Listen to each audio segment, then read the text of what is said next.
ওমর ফারুক রাদিয়াল্লাহু তাআলা আনহু আরেকদিন রজনীতে বের হয়েছেন, তার সঙ্গে তার খাদেম আসলাম। গভীর রজনীতে পৌঁছে গেলেন এক ঝুপড়ি ঘরে। দূর থেকে শুনতে পান ছোট্ট ছোট্ট বাচ্চারা চিৎকার করে কাঁদতেছে আর বলছে, আম্মা জান, আপনি কি আমাদেরকে না খাওয়াইয়া মেরে ফেলবেন? আস্তে আস্তে করে ওমর পৌঁছে গেলেন। গিয়ে দেখেন একজন মহিলা চুলার মধ্যে কি যেন রান্না করে, বাচ্চাগুলা কান্দে। জিজ্ঞেস করলেন, কে মা তুমি? চুলার মধ্যে কি জাল দাও? আমার কোলে দেখে চুলার মধ্যে কিছুই নাই, শুধু একটু পাতিলের মধ্যে পানি গরম করে। কেন তুমি এগুলা করো? মহিলা ডাক দিয়ে বলছে, যুবক, কে তোমাকে চিনতে পারলাম না। আমি কেন গরম করি এই ফয়সালা আল্লাহ করবেন কিয়ামতের দিনে আমার আর ওমরের মাঝখানে। আল্লাহু আকবার বলুন। ওমর চিন্তা করে আমার সামনে দাঁড়ায় রইছে, আমার ফয়সালা করবো আল্লাহ। ওমর তো ভয় পেয়ে গেছেন, কই কি আমি কি করলাম? কি হয়েছে মা? এই রাজ্যে আমি থাকি, ওমর এই রাজ্যের খলিফা, আল্লাহর রাসূল তাকে আমানত দিয়েছেন নাগরিকের খবর নেওয়ার জন্যে। ওমর গ্রামেও আসলো না, এই রাস্তাগুলা ধুলিবালিতে মরে যায়, একদিন খবর নিল না। আমার বাচ্চাগুলা প্রতিদিন না খেয়ে কান্না করে করে রাত্রে ঘুমাইয়া যায়, আর আমি এইভাবে পানি গরম করতে থাকি। খাবার হচ্ছে হচ্ছে দেখে যেন সন্তানগুলা ঘুমাইয়া যায়, এইভাবে ধোঁকা দিয়ে দিয়ে সন্তানগুলার রাত কাটাইয়া দেই। আমি তাদেরকে কোনো খাবার দিতে পারলাম না। ওমর এই রাজ্যের খলিফা আজ পর্যন্ত খবর নিল না। এই জন্য আল্লাহর কাছে বিচার দিয়ে রাখলাম, ওই ওমর আর আমার মধ্যখানে কিয়ামতের দিন ফয়সালা হবে। আমার নিজেকে সামনে রাখতে পারলেন না, হাউমাউ করে কাঁদতে লাগলেন। কিছু দূর এসে বালির মধ্যে সিজদায় পড়ে কান্না করে ডাক দিয়ে বলেছে, আল্লাহ, এই মহিলা কি আমি আবার ব্যাক করা পর্যন্ত হায়াত দেও, আমি যেন যেতে পারি। বাইতুল মালে আসলেন, রাষ্ট্রীয় কোষাগারের দরওয়াজা খুললেন। আসলামকে বলছেন, আসলাম রে, এখান থেকে আটার বস্তাগুলো আমার কাঁধে উঠাইয়া দে। আমার অর্ধ জাহানের খলিফা আসলাম বস্তাগুলা, আটা বস্তাগুলা আমার কাঁধে উঠাইয়া দে, জবের বস্তাগুলা আমার কাঁধে উঠাইয়া দে, কিছু সবজি দে, কিছু জিনিস দে। আসলাম বলছে, খলিফাতুল মুসলিমিন, আমিরুল মুমিনিন, আমি তো খেদমতের জন্য আপনার দরবারে হাজির, আপনার কাঁধে কেন উঠাবে? এগুলা তো আমার কাঁধে দেওয়ার কথা। হযরতে ওমর আসলামের কপালে চুম্বন করে বলছেন, আসলাম রে, কিয়ামতের দিনে গুনাহের বোঝা কি তুই আমার গুনাহের বোঝা কাঁধে নিবি নাকি? আমার গুনাহের বোঝা কি তুই কাঁধে নিবি? আসলাম, যে দৃশ্য চোখে দেখে এসেছি, নির্ঘাত ওমর কিন্তু আল্লাহর আদালতে জাহান্নাম থেকে বাঁচতে পারবে না রে আসলাম। আমার কোন রাজ্যের দরকার নাই, ক্ষমতার দরকার নাই, আমি পাবলিকের নাগরিকের জবাবদিহি নিয়ে কবরে যেতে চাই না। আসলাম, আমার কাঁধে উঠাইয়া দে, আর না হয় বল কিয়ামতের দিনে জবাবদিহি তুই করবে। আসলাম ওমরের কাঁধে বস্তাগুলো উঠাইয়া দিয়েছে, ওমর হাঁটতে পারে না, এতগুলো ভার নিয়েছে। আসলাম পিছনে পিছনে যায় আর বলে, আল্লাহ, একটা বার তাকাইয়া দেখো, তোমার ওমর অর্ধ জাহানের খলিফা বিছানা ছেড়ে দিয়া, সব কিছু চেয়ার ছেড়ে দিয়া কোথায় যেন বস্তা নিয়ে যায়। যাইতে যাইতে মহিলার বাড়ির কাছে পৌঁছে গেলেন।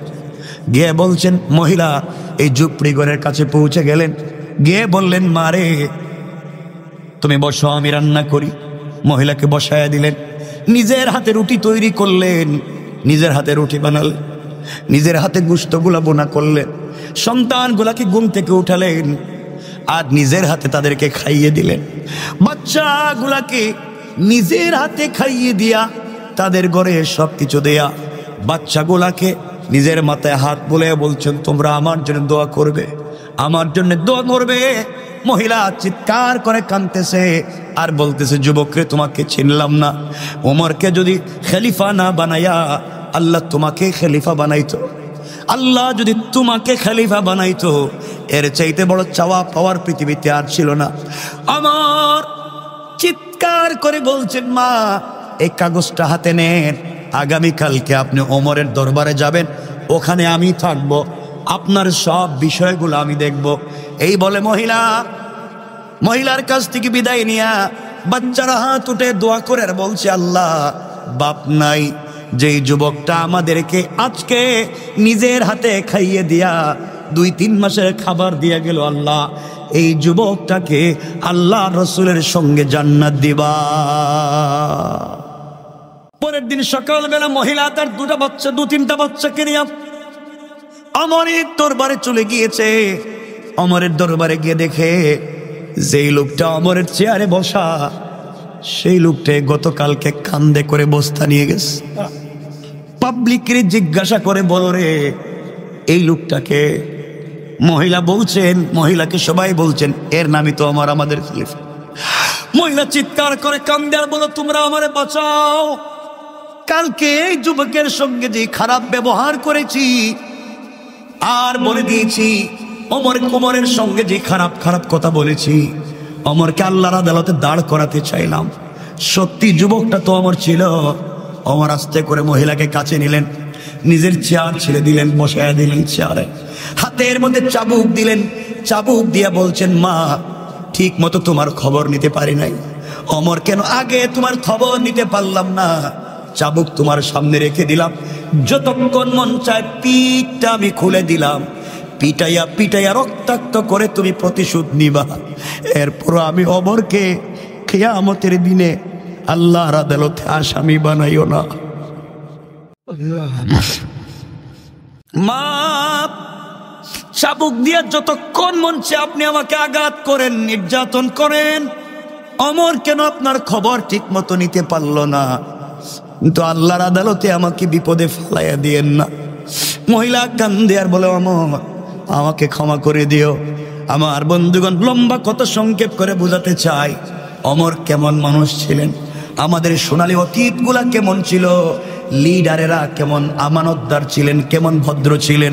সুতরাং এই বাংলাদেশ সহ গোটা দুনিয়াকে, বিশেষ করে বাংলাদেশকে সমৃদ্ধশালী সোনার বাংলাদেশ যদি বানাতে হয়, এমন ইনসাফওয়ালা আমানতওয়ালা রাষ্ট্র যদি তৈরি করতে হয়, একমাত্র উমরের মতো একজন খলিফার দরকার, রাষ্ট্রনায়কের দরকার।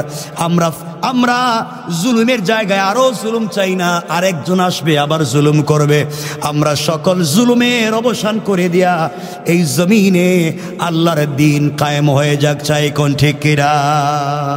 ফাতেমা এমন হয়ে গেলেন যে আলী তার জিন্দেগি তো ফাতেমাকে 1 টাকার কোনো জিনিস গিফট করতে পারলেন না, কিনে দিতে পারলেন না।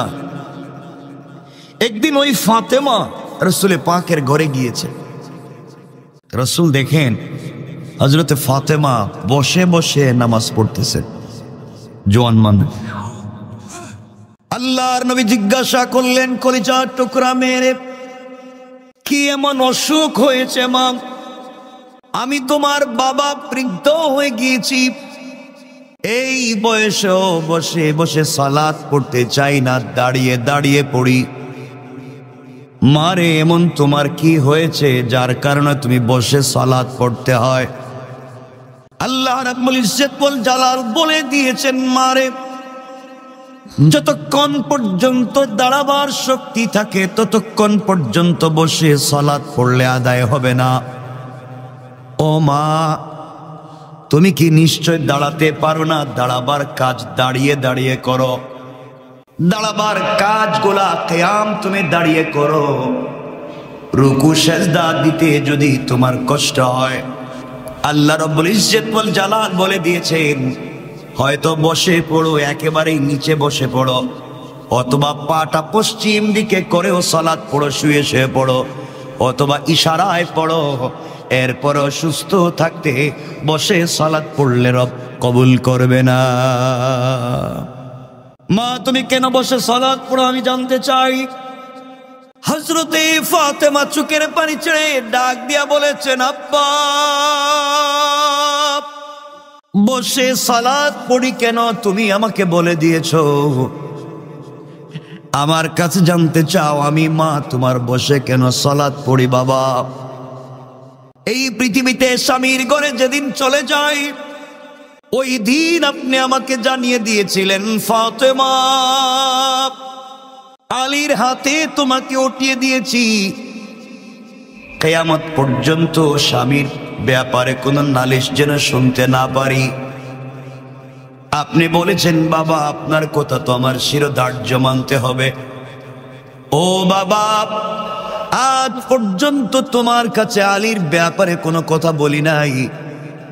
মাসের পর মাস চলে যায়, চুলায় আগুন জ্বলে না, কোনোদিন তোমার কাছে এসে বলিনি আব্বা আমি যে খাই নাই তোমার ঘরে কি খাবার আছে। বাবা খাবার না পেয়েও গভীর রজনীতে সেজদায় পড়ে আল্লাহকে ডাক দিয়ে বলেছি আল্লাহ, বাবা আমাকে আলীর হাতে উঠিয়ে দিয়েছে, কিয়ামত পর্যন্ত তার ব্যাপারে কোনো নালিশ না করতে নির্দেশ দিয়েছে। আল্লাহ সারা জিন্দেগি এভাবে কাটিয়ে দিতে চাই, খেয়ে না খেয়ে জীবন যৌবন শেষ করে দিতে চাই। আখেরাতে এক মিনিটের জন্য আমি তোমাকে হারাতে চাই না। আব্বা এই জন্য আজকে বসে বসে সালাত পড়লাম। আমার পরনে আপনি যে কাপড় দেখতে পান, তোমার মেয়ে ফাতেমার ঘরে এর চাইতে আর কোনো দ্বিতীয় কাপড় নাই। আল্লাহু আকবার বলেন। ও বাবা, আমার পরনে আপনি যে কাপড় দেখতে পাচ্ছেন, ফাতেমার ঘরে কিন্তু দ্বিতীয় কাপড় আর নাই। বাইরে দুনিয়ার সাধারণ মানুষের কথা বলছি না, আমি তো জান্নাতি মহিলাদের নেত্রী হযরতে ফাতেমার কথা বলি। এক কাপড় পরেও যদি জান্নাতের লিডার আর নেত্রী হতে পারে, আমরা আজকে কত ফ্যাশন করে বেড়াই, কিন্তু জান্নাতের স্বাদ নিতে পারলাম না। তাদের এই গরিবি, তাদের এই কষ্টের জিন্দেগি তাদের কি আল্লাহ থেকে দূরে রাখতে পারলো না? নবীজি বলছেন ফাতেমা কি বলবা বলো।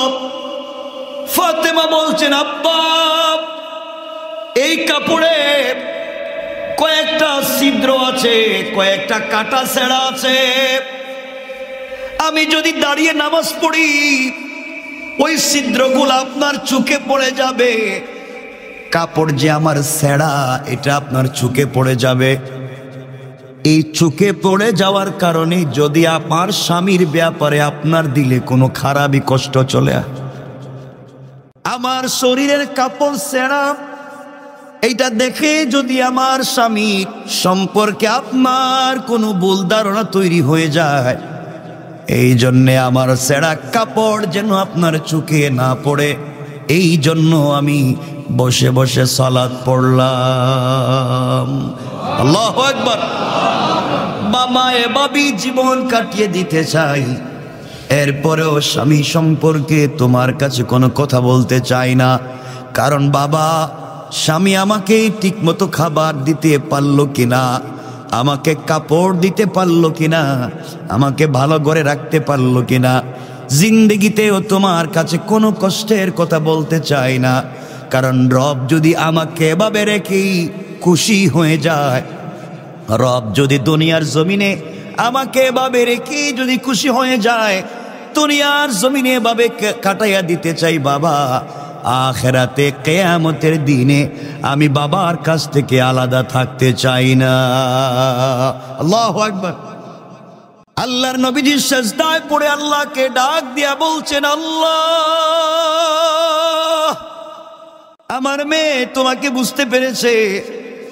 আল্লাহর রাসূল বাড়িতে পৌঁছে গেলেন। একদিন ফাতেমার শুয়ে পড়লেন বিছানায়, এক পার্শ্বে হযরতে ফাতেমাকে শোয়ালেন, আরেক পার্শ্বে আলীকে ডাক দিয়া বলছেন আলী তুমিও যেমন আমার জীবনের শ্রেষ্ঠ সম্পদ, আমার চাচাতো ভাই, তরুণ বয়সের প্রথম সাহাবী, যুদ্ধের ময়দানের প্রধান সেনাপতি, আমার মেয়ে ফাতেমাও আমার কাছে জীবনের পুরো অংশের চাইতেও কম না।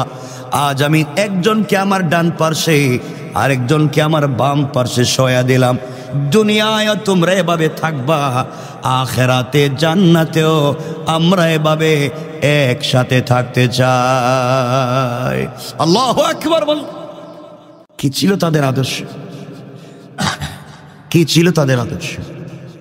এই জন্য আমাদেরকে এভাবেই আদর্শ তৈরি করতে হবে। পরিবারও সুন্দর হবে, এই জাতীয় সুন্দর হয়ে যাবে। আজকালকে আমাদের পরিবারগুলো সুন্দর না। আমার ইচ্ছা আজকে হযরতে ওমর ফারুক রাদিয়াল্লাহু তাআলা আনহুর জিন্দেগি থেকে দু একটা কথা আপনাদেরকে বোঝাতে চাচ্ছি, যেন এই পৃথিবীতে তারা পুরো দুনিয়ার মালিক হয়ে যাওয়ার পরেও তারা কেমন ছিলেন, আর আমরা অল্প কিছু টাকার মালিক হইলে আমরা জানি কেমন হয়ে যায়। কথাগুলো দিল দিয়ে শুনেন। কি বলতে চাই যে সূরা তেলাওয়াত করেছি সূরা হুমাযা। এই সূরা কোরআনে কারীমের এই সূরা মক্কায় অবতীর্ণ হয়েছে, যার আয়াত সংখ্যা হলো 9টা, পারার নাম হলো 30।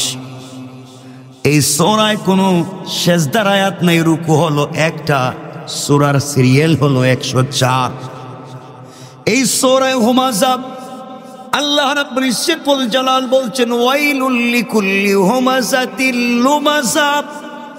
আল্লাহ বলছেন প্রত্যেক পশ্চাতে এবং সম্মুখে যারা পরনিন্দা করে তারা ধ্বংস। যারা মানুষের পিছনে বদনাম করে, মানুষের সামনে দেখায় ভালাই, বাহিরে গেলে করে বদনাম, এমন মানুষ পৃথিবীতে নাই। কথা বলেন নাই? আল্লাহ বললেন যেই মানুষ ওয়াইলুল লিকুল্লি হুমাযাতিল লুমাযা, যে মানুষটা সামনে বদনাম করে অথবা সামনে প্রশংসা করে, দূরে চলে যাওয়ার পরে বদনাম করে, গীবত শিকায়ত করে, দুইজন তিনজন মানুষ, তিন বন্ধু এক জায়গায় মিলে গল্প করছে, তিনজন বন্ধুর থেকে একজন বের হয়ে গেল, ওই দুইজন মিলে ওই 3 নাম্বার বন্ধুর বদনাম করে। মান দিকে ঠিক না? তিনজন মিলে এখানে বসে কথা বলতেছে, এর মধ্যে একজন উঠে চলে গেছে, ওই দুইজন মিলে ওর আবার বদনাম করতেছে। কথা বলেন না কেন? এগুলা নাই আমাদের সমাজে? আমরা যেন কেমন খারাপ জাতি হয়ে যাচ্ছে। এই সমাজে 99 না 100 মানুষ আমরা এমন হয়ে গিয়েছি, হয়তো পাবলিকের সামনে বদনাম করি, নাইলে পাবলিকের সামনে আমরা সালাম দেই, আমরা একে অপরকে সম্মান করি, চুকের আড়াল হয়ে গেলেই বদনাম শুরু করে দিই। কথা বলেন না কেন? এগুলো আছে না নাই? আমারে বলেন আছে না নাই? বদনামের লোক সমাজে নাই? চুকের আড়াল হয়ে গেলে বদনাম। আল্লাহ বলছেন ওয়াইলুল লিকুল্লি হুমাযাতিল লুমাযা, ওর মুখে পুরা দুনিয়ার ময়লা ডাস্টবিন মেরে ফেলে ধরব। ওই ব্যক্তির মুখে আসমানের নিচে জমিনের উপরে যত ময়লা আছে, ডাস্টবিন আছে, ডাস্ট আছে, সব ওর মুখে ছুঁড়ে মারো। যেই মানুষটা মানুষের পশ্চাতে পিছনে গিয়ে বদনাম করে। এখন আমাদের এখানে কেউ আসেননি এভাবে যে কার বদনাম করেন? কিছু কয় না দেখি। যদি থাকেন, আপনি আমাদের এই মসজিদে বসে আছেন, এমন যদি কেউ থাকেন যে আপনি গোপনে গোপনে পাবলিকের বদনাম করেন, তাহলে আসমানের নিচে জমিনের উপরে যত বিন ময়লা ডাস্ট আছে সব আপনার মুখে আমরা ফিকে মারল। কথা বুঝতে পারছেন আমার? আমি বলছি না, রব বলেছেন। রব বলেছেন ওয়াইলুল লিকুল্লি হুমাযাতিল লুমাযা, পুরা দুনিয়ার দুর্ভোগ ওই ব্যক্তির যে মানুষের পিছনে বদনাম করে। আপনার পাইছে সালাম, আসসালামু আলাইকুম, কেমন আছেন? দূর সালাম দিছিনি, এর পাম দিলাম, এর আবার সালাম দিলাম, কি এ আবার কি হয়? আছেন এগুলা? আপনি একসাথে প্লেটে বসায় খাওয়াইলেন, প্লেটে খেয়ে যাওয়ার পরে দূর ওর কাছে গেছিলাম, হে আবার মানুষ হইল কোন দিন? এগুলো আমরা বলি না? কথা বলেন। আপনাদের আওয়াজে মনে হইতেছে সব অলিয়া উলিয়া মনে হইতেছে, সব আল্লাহর অলিয়া বসে রয়েছে। এই তো আমাদের চরিত্র। এইভাবে চরিত্র হলে আল্লাহ রাব্বুল ইজ্জতুল জালাল বলেছেন দুর্ভোগ ওই ব্যক্তির উপরে, দুর্ভোগ যে মানুষের সামনে এবং পিছনে বদনাম করে। এবং এমনও মানুষ আছে, এমনও মানুষ, আল্লাহ বলছেন পশ্চাতে এমনও লোক আছে যারা তোমার বিরুদ্ধে বদনামকে আগে বানায়, মিথ্যা প্রোপাগান্ডা বানাইয়া পাবলিকের পিছনে বদনাম লাগাইয়া দেয়। আল্লাহ বললেন সে তার জিন্দেগি দুনিয়াও ধ্বংস করেছে, আর আখিরাতে তার সাথে কোনো হিসাব নাই, বিনা হিসাবে ওই ব্যক্তি জাহান্নামে। এত আস্তে আওয়াজ করে বলেন না। এজন্য যারা সামনে আর পিছনে বদনাম করে, আল্লাহ আমাদেরকে হেফাজত করো। আপনারা তো আসতে বললেন। তাহলে আমরা পাইলাম প্রথমে দুর্ভোগ কার? যে বদনাম করে। দুর্ভোগ কার? বলেন না আপনারা, যে কি করে বদনাম করে। দেখবেন সার দোকানে বসে কিছু মানুষ, আল্লাহ সার দোকান তো এটা তো পুরা একবারই সংসদ ভবন, ওখানে যে আইন পাশ হয় না এরা সার দোকানে ফাঁস করে ফেলায়। কথা বলেন না কেন? মসজিদে সালাতের আযান হচ্ছে, রব বলেছেন হাইয়া আলাল ফালাহ, কামিয়াবি আমার দিকে, কল্যাণ আমার দিকে। আল্লাহ বলছেন মি ইয়াউমিল জুমআতি ফাসসাউ ইলা যিকরিল্লাহি ওয়া যারুল বাই', জুমার সালাতের যখন আযান হয়ে যায় দুনিয়ার ব্যবসা বাণিজ্য হারাম, আর এরা এই সময় সার দোকানে বসেও আরাম করে বদনাম করে আর খাওয়া দাওয়া করে। কথা বলেন না কেন? রব বলছেন হালাল না হারাম? এরপরে আয়াত আল্লাহ বলছেন আল্লাযী জামাআ মালান ওয়া আদ্দাদা, ওই ব্যক্তি দুর্ভোগ, এর মুখেও তোমরা ডাস্টবিন ফিকে মারো, এর মুখেও তোমরা ময়লা ফিকে মারো, যেই মানুষটা শুধু অর্থ পয়সা জমা করে আর গণনা করে। সম্পদ কি করে? কথা বললেন না। জমা করে, আল্লাযী জামাআ মালান ওয়া আদ্দাদা, সম্পত্তি জমায় আর গনে। এর কি করো? কিছু কইলেন না আপনারা? আপনারা মনে করতে হুজুর আমরাই তুই কাম করি, ডাস্টবিনকে আমাদের মুখে মারবেন? তো আমরা যেই কাজ করি, কথা বুঝবেন, এটা হচ্ছে হারাম পথে, ভুল পথে, হারাম পথে যদি কেউ সম্পদ, আপনি হালাল পথে সম্পত্তি জমা করতেছেন, ওটা আল্লাহ নিষেধ করে নেই। কোরআনের 4 নাম্বার পড়ার প্রথম আয়াতে আল্লাহ বলছেন লান তানালুল বিররা হাত্তা তুনফিকু মিম্মা তুহিব্বুন, আমি আল্লাহ তোমাকে সম্পদ দিয়েছি, আর পৃথিবীতে ওই মানুষটি আমার সবথেকে বেশি প্রিয় যে আমার দেওয়া সম্পদ থেকে আমার রাস্তায় দান করে। আর একটু জোরে পড়েন না সুবহান। আল্লাহ রসুলের এমন সাহাবী ছিলেন যে বাংলাদেশের মতো ভূখণ্ডকে 100 বার কিনতে পারতেন, এমন পয়সার মালিক ছিলেন। তাদের পয়সা তাদেরকে জান্নাত থেকে দূরে সরাতে পারে নাই, তাদের টাকা তাদেরকে জান্নাতের কাছে নিয়ে গিয়েছে। তারা টাকা পয়সা দিয়ে জান্নাত কিনে ফেলেছেন, আর আমরা পয়সা হলে জাহান্নাম কিনে ঘরে রাখি। কথা বলেন না কেন? পয়সা হয়ে গেছে সব ভুলে যায়। আল্লাহ বলছেন আল্লাযী জামাআ মালান ওয়া আদ্দাদা, এর মুখেও পুরো দুনিয়ার দুর্ভোগ আর ডাস্টবিন। যেই ব্যক্তি পয়সা জমায় আর গনে, শুধু গনে, কয়টা কইল? আল্লাহ হেফাজত করুক। এই দোষগুলো আমাদের ভিতরে নাই। আমার সাথে একটু কথা বলেন না কেন? তা আমারে বলেন এগুলা থাকার দরকার, একটু বলেন না ভাই, থাকা দরকার। বাদ দিতে হবে। কত কথা মনে পড়তেছে, সব কথা তো বলা যাবে না। আমরা ভিন্ন ভিন্ন সময় আলোচনাগুলো নিয়ে আসবো। আল্লাহ রসুল এমন ছিলেন, আমরা সারাদিন বলি আল্লাহ রসুল গরিব ছিলেন, পেটে পাথর বাঁধছেন। রসুলকে সারা জিন্দেগি পেটে পাথর বাঁধছেন?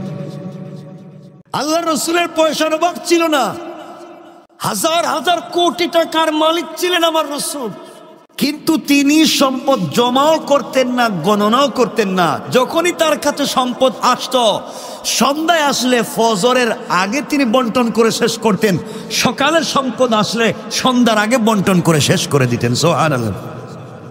হাজার হাজার কোটি টাকার মালিক ছিলেন আল্লাহ রাসূল, কিন্তু জমা করে রাখতেন না, দান করে দিতেন। আমরা দান করি না, জমা করি। রসুলের পয়সা ছিল, জমাইতেন না, দান করতেন। আর আমরা বলেন না, আবার বলেন তো সবার পকেটে পয়সা আছে, হ্যাঁ? আর ওই তো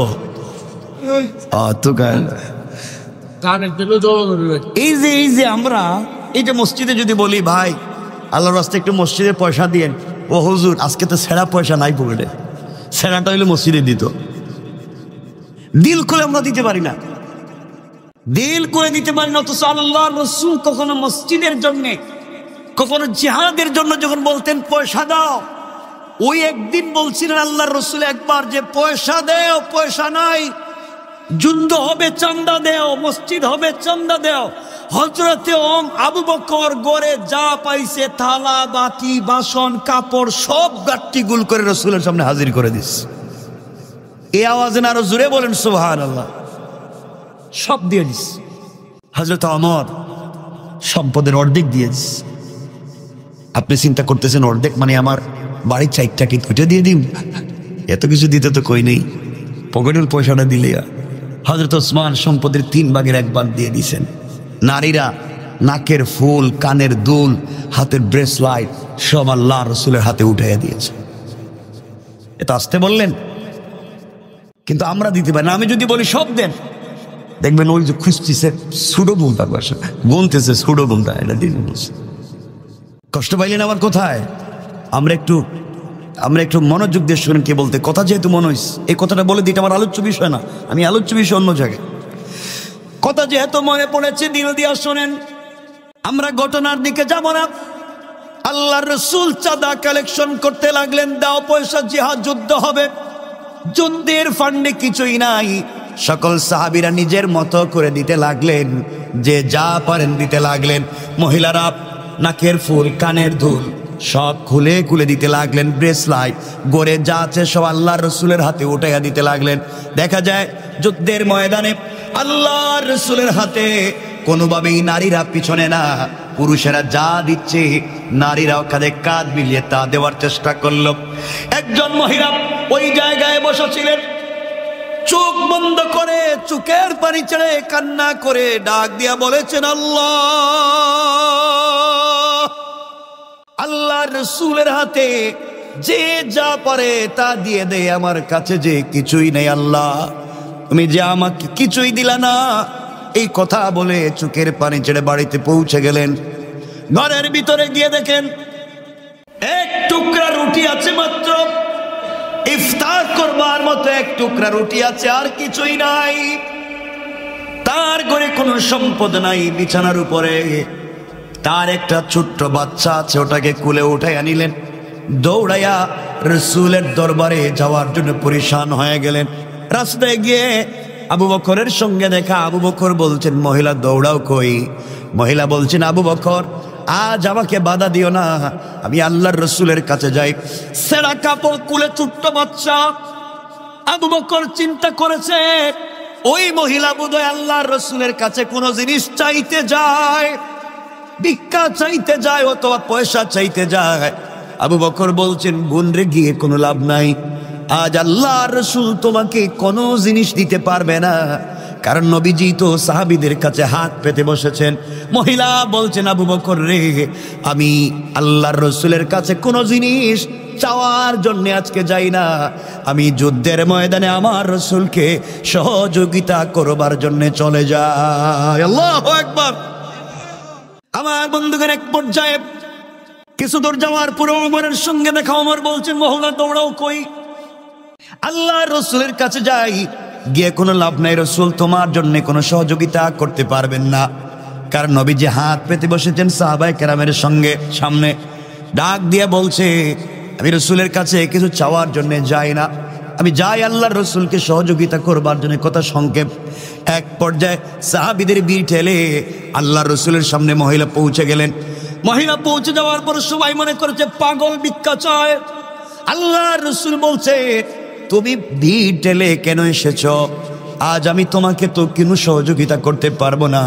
মহিলা চোখের পানি ছেড়ে বলছেন, ইয়া রাসূলুল্লাহ, আমার জীবন সব আপনার জন্য উৎসর্গ কুরবান করে দিলাম। আজ আমি আপনার কাছে কোনো জিনিস চাইতে আসি নাই, আজ এসেছি ইয়া রাসূলুল্লাহ, ইয়া হাবিবাল্লাহ, আমি এসেছি আপনাকে কিছু সহযোগিতা করতে চাই। আল্লাহর রাসূল বলছেন, কি সহযোগিতা করবে? ইয়া রাসূলুল্লাহ, আমি ঘরে কোনো জিনিস পাইলাম না, এই মুহূর্তে ঘরের ভিতর থেকে আমার সন্তানটাকে নিয়ে এসেছি। দুনিয়ার জমিনে সবাই মিলে দান করে, খায়রাত করে, সাদাকা করে আমি পারলাম না, আমি আমার কুলের সন্তানটাকে নিয়ে এসেছি। এই মুহূর্তে যুদ্ধের ময়দানে, যুদ্ধের ফান্ডে আমি আমার সন্তানটাকে দান করে দিলাম। আল্লাহু আকবার বলেন। আমার বন্ধুগণ, কথাগুলো দিল দিয়ে শুনেন কি বলতে চাই। আল্লাহর রাসূল বলছেন, কি বলতে চাও মহিলা বলো?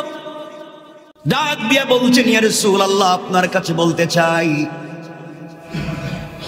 আমার স্বামী আপনার একজন সাহাবী, তিনি যখন যুদ্ধের ময়দানে আপনার ডাকে সাড়া দিয়ে জিহাদে চলে যান। ইয়া রাসূলুল্লাহ, আমার স্বামী যখন যুদ্ধের ময়দানে চলে যায়, ওই সময় আমি ছিলাম প্রেগনেন্ট, আমি ছিলাম গর্ভবতী। আমার স্বামী আমাকে বলেছিলেন, স্ত্রী রে, আল্লাহ রসুলের ডাকে সাড়া দিয়ে আল্লাহ দ্বীনের জন্য জীবন দিতে যাই। ও স্ত্রী, আমি যদি মরে যাই, শাহাদাত যদি কবুল আর নসিব হয়ে যায়, তুমি একজন শহীদের স্ত্রী হয়ে যাবে। তার চাইতে বড় মর্যাদার পৃথিবীতে আর কিছু হতে পারে না। তোমার পেটে আমার একটা আমানত আছে, ছেলে হবে না মেয়ে হবে জানতে পারলাম না। যাই হোক না কেন, আমি যেই রাস্তায় চলে যাই, তুমি আমার সন্তানটাকে সেই রাস্তায় দান করে দিবা। পড়েন না সুবহানাল্লাহ। ইয়া রাসূলুল্লাহ, আমার স্বামী আপনার ডাকে সাড়া দিয়ে যুদ্ধের ময়দানে চলে গেলেন, শহীদ হয়ে গেলেন। আমি শহীদের স্ত্রী হয়ে গেলাম। কিছুদিন পরে আমার একটা পুত্র সন্তান জন্ম নিল। ইয়া রাসূলুল্লাহ, যেই সন্তানকে নিয়ে আমি আজ এসেছি, ওই সন্তানটাই ওই দিনের সন্তান। আল্লাহর পয়গম্বর, আপনি যখন চাঁদা কালেকশন করতে লাগলেন, ওই সময় সবাই দিতেছে, নারীরাও তাদের মন মতো ইচ্ছা মতো দিতে পারে। আমি দেখলাম আমার শরীরে দেওয়ার মতো কিছুই নাই। ঘরে যাওয়ার পরে দেখলাম, ইয়া রাসূলুল্লাহ, কয়েকদিন হয়ে গিয়েছে আমার ঘরে খাবার নাই, এক টুকরা মাত্র রুটি আছে, ইফতার করা ছাড়া আর কিছুই নাই। আমি যখন চিন্তায় পড়ে গেলাম, আমি কিছুই দিতে পারলাম না। ও পয়গম্বরে আরবি, আমার এমন সময় চোখ পড়েছে বিছানার দিকে, আমার স্বামীর কথা মনে পড়ে গিয়েছে। এই জন্য স্বামীর কথা মনে যাওয়ার পরে মনে হলো, সব থেকে বড় সম্পদ আমার সন্তান তো এখন বড় হয়ে গেছে, হাঁটতে পারে, দাঁড়াতে পারে। ইয়া রাসূলুল্লাহ, স্বামীর কথা মনে পড়েছে। স্বামী বলেছেন সন্তানটাকে এই পদে দিয়ে দেওয়ার জন্যে। আমি আমার সন্তানকে কোলে উঠাইয়া আপনার দরবারে নিয়ে এসেছি। এই মুহূর্তে সন্তানটাকে যুদ্ধের ফান্ডে আমি দিয়ে দিলাম। আল্লাহ রাসূল আশ্চর্য হয়ে গেলেন, সাহাবায়ে কেরাম আশ্চর্য, এই মহিলা পাগল কিনা, কি বলতে চায়? আল্লাহর রাসূল বলছেন, মারে বলো, এই বাচ্চাকে নিয়ে আমি কি করব? এই বাচ্চা যুদ্ধের ময়দানে শত্রুর মোকাবেলা করতে পারবে না, অস্ত্র ধরতে পারবে না। আর যুদ্ধের ময়দানে যে সাহাবীরা অসুস্থ হয়ে যাবে, তাদের চিকিৎসাও দিতে পারবে না, নার্সিংয়ের কাজও করতে পারবে না। এই বাচ্চাকে নিয়ে তো আরো বিপদে, তাকে কুলে নিয়ে হাঁটতে হবে, একে নিয়ে আমি কি করব? মহিলা দাঁড়িয়ে গেলেন, চিৎকার করে বলছেন, ইয়া রাসূলুল্লাহ, আমি জানি আমার সন্তান যুদ্ধের ময়দানে অস্ত্র ধরতে পারবে না, এটা আমি জানি। আমার সন্তান কাফেরের মোকাবেলা করতে পারবে না, তাও জানি। আমার সন্তান সেবা শুশ্রূষা করতেও পারবে না, তাও জানি। কিন্তু ইয়া রাসূলুল্লাহ, আপনাকে আমার জীবনের চাইতে বেশি ভালোবাসি। সবাই যখন দান করে আমার কিছুই ছিল না, এই জন্যে আমি জিহাদের ফান্ডে সন্তানকে দিয়ে দিলাম। আপনি তো সাধারণ কোনো সেনা প্রধান না, যুদ্ধ হবে দূরে দূরে, আপনি মদিনায় বসে থাকবেন, আপনি এসি রুমে বসে বসে ঘুমাবেন, এমন তো হতে পারে না। ইয়া রাসূলুল্লাহ, যুদ্ধ যেখানে হবে আপনিও তো সেখানে সাধারণ সৈনিকের সঙ্গে ছুটে যাবেন। কাফেরেরা আপনার বড় দুশ্মন, ওরা আপনাকে দেখলেই আপনার দিকে তীর মারবে, নেজা মারবে, বল্লম মারবে, ইট পাটকেল নিক্ষেপ করবে। ইয়া রাসূলুল্লাহ, যেই দিক থেকে তীরগুলা বেশি আসবে, ওই দিকে আমার সন্তানটাকে ঢাল বানাইয়া আপনি ধরে রাখবেন। তীরগুলো এসে আমার সন্তানের কলিজা বেদ করে পিছন দিকে বের হয়ে যাবে, আমার সন্তান চিৎকার করে শহীদ হয়ে যাবে। আর আমার সন্তানের শাহাদতের মাধ্যমে আমার কলিজার টুকরা বিশ্ব নবী বেঁচে যাবে। এর চাইতে বড় পাওয়া পৃথিবীতে আর হতে পারে না। আল্লাহু আকবার বলে। শোনো মুসলমানেরা, আমাদের সোনালী অতীতগুলা কেমন। এই কথাটা শুনবার পরে কাফেরদের গোয়েন্দা এখানে ছিল, বাদশাকে রিপোর্ট করছে, বাদশাহ পুরা দুনিয়ার সেনাবাহিনী নিয়ে এদের বিরুদ্ধে যুদ্ধ করে জয়লাভ করতে পারবে না, কারণ তোমার সেনাবাহিনী যুদ্ধে জয়লাভ করলে প্রমোশন হবে না ডিমোশন হবে, বেতন বাড়বে কিনা। আর মুসলমানের সন্তানেরা প্রমোশন ডিমোশনের জন্য, বেতন বাড়াবার জন্য যুদ্ধ করে না, বরং তারা তাদের বন্ধু বিশ্ব নবীকে ভালোবেসে কলিজার টুকরা সন্তানকে যুদ্ধের ফান্ডে দিয়ে দেয়। এদেরকে দুনিয়ার জমিনে যুদ্ধ করে হারানো যাবে না। আজ যদি এই মুসলমানের জাতি দাঁড়িয়ে যায়, আজ যদি এই সিংহের জাতি দাঁড়িয়ে যায় এই বাংলাদেশের সার্বভৌমত্বের বিরুদ্ধে, যারা হুমকি দেয়, উস্কানি দেয়, মিথ্যা কথা বলে, প্রোপাগান্ডা করে বাংলাদেশের বিরুদ্ধে, এই দেশের জওয়ানেরা আজও দাঁড়িয়ে গেলে পৃথিবীর কোনো কাফেরের ক্ষমতা নাই চোখ তুলে তাকাবা। এই কথা আমাদেরকে মনে রাখতে হবে। আমরা তো সেই জাতি, আজকে আমরা সিংহের জাতির থেকে ছাগলের জাতীয় বসে আছি। আমার বন্ধুগণ, আমরা তো এমনই ছিলাম, আমরা এমনই থাকতে চাই। আমি এই কথাগুলো আজকের এখানে বলতে চাই না। মনে রাখবেন, যে যে দল করেন কোনো আপত্তি নেই, যার যা ভাল লাগে এটা আপনার পার্সোনাল ব্যাপার, করেন, কোনো আপত্তি নাই। কিন্তু বাংলাদেশটা সকলে, আমার আপনার সকলে, যে ছোট লোক বড় লোক সকলের এই দেশ, এই সুজলা সুফলা শস্য শ্যামলা স্বচ্ছ সুপ্রজ্জ্বল সোনার বাংলাদেশ 56,000 বর্গ মাইল, এটা আমাদের কলিজার টুকরা মানচিত্র। এর দিকে যদি কেউ চোখ তুলে তাকায়, তার চোখ জায়গায় থাকবে না। আমরা তাদের অস্তিত্বকে বিলীন করে দিতে পারি। এজন্য তোমাকে আমাকেই সোচ্চার হতে হবে, দাঁড়াতে হবে। দেশটা আমাদের কলিজার টুকরা, এটা অংশ আমাদের। আমার বন্ধুগণ, এই জন্য আমাদেরকে দিন জিন্দা করতে হবে, দিলের ভিতরে দিনের প্রতি ভালোবাসা তৈরি করতে হবে। সাহাবায়ে কারাম যেমন করেছিলেন। আপনাদের কষ্ট হচ্ছে? কথাগুলো দিল দিয়ে শুনবেন, যে কথার দিকে নিয়ে যেতে চায়। আমাদের সাহাবীরা কেমন ছিলেন, রাসূল পাকের কলিজার টুকরা প্রিয় সাহাবী, আমাদের নেতৃস্থানীয় ব্যক্তিরা কেমন ছিলেন, সব যেন সোনালী অতীত হয়ে গিয়েছে।